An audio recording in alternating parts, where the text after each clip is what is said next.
जय श्री कृष्णा। वैशाख मास की एक कहानी कह रही हूँ मैं, और उस कहानी में वैशाख मास की क्या महिमा है, इसका क्या फल मिलता है, तो आप ध्यान से सुनना। एक गांव हो जिसमें एक ब्राह्मण और ब्राह्मणी रहता। ब्राह्मण की बहुत गरीब स्थिति ही। वो ब्राह्मण लई जातो जंगल में जातो, लकड़ियाँ बेच लिया तो लकड़ियाँ के बारों ले रहा तो, और फिर भी न बेच पा जातो। ऐसान कर ब्या का दिन काट रहा। अब अठिन जब की ब्राह्मण की पत्नी बाप भी बहुत दुखी रहती, लेकिन वह बैसाख मास नायो बड़ पीपल सींचा। तो वह अब मैं जिम्माशु क्या भाई बैसाख मास पूरो जैसे तो मैं क्या करूँ। तो रोज एक लकड़ी बारी में से एक लकड़ी रोज काटी जाती है। और जिस दिन की पूर्णिमा आई, अब वह सोची कब मैं बैसाख की पूर्णिमा आई, वह क्या कब मैं तो ब्राह्मण जिमूँ, अब क्या जिमूँ।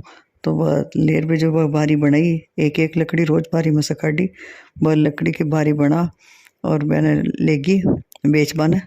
बहुत राजा का महल के बठीने से निकल रही। अब लकड़ियाँ तो चंदन की होगी भगवान की कृपा से। अब आ गई तो राजा का महल के बठीने खूब चंदन की खुशबू आ रही।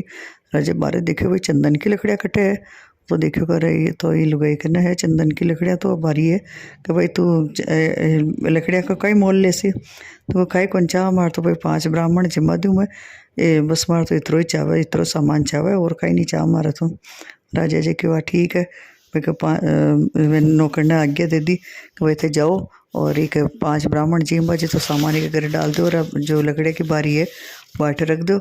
अब तो अरठी जो बिका पत्ती को जो गट्टर बिके हुई कौन है। और बाजू अगर खूब आराम से ब्राह्मण चूरमो बाटी बना जिमा दक्षिणा दी, और ब्राह्मणों को आशीर्वाद लियो।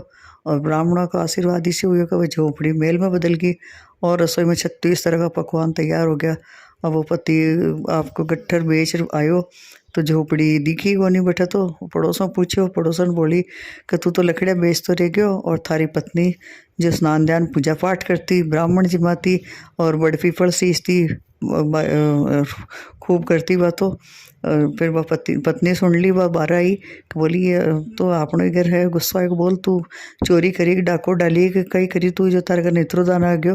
तो बोली कि मैं तो बैसाख में स्नान करियो और बड़ पीपल सींचा, ई को फल भगवान मैंने दियो है ब्राह्मण जिमाबा के लिए। आपने लकड़ियाँ का गट्टर में से एक लकड़ी रोज निकालती, वह लकड़ी भगवान की कृपा से चंदन की होगी। बेचवा गई तो राजा ने गट्ठर के ने सूखा चंदन के लकड़ियाँ की जान मांग लियो। और वो जितना ब्राह्मण जिमाया जितनी दक्षिणा ब्राह्मण का ने चूरमा बाटी को सामान बेच दियो, ब्राह्मण को ने जिमाया बयान दक्षिणा दी और आशीर्वाद दियो, और भी कोई फल भगवान ने हमें दिया है।